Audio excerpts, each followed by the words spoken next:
كابتن احمد حسن، مرحب بك، منورنا اليوم.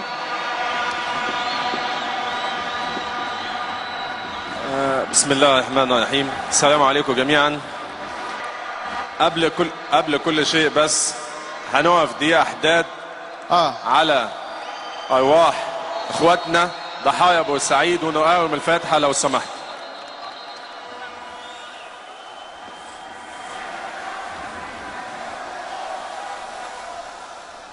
أنا بقول إن أهم شيء إن تثق بنفسك، أهم شيء تثق في قدراتك وتثق إنك أنت قادر إنك أنت توصل للهدف اللي أنت عايزه.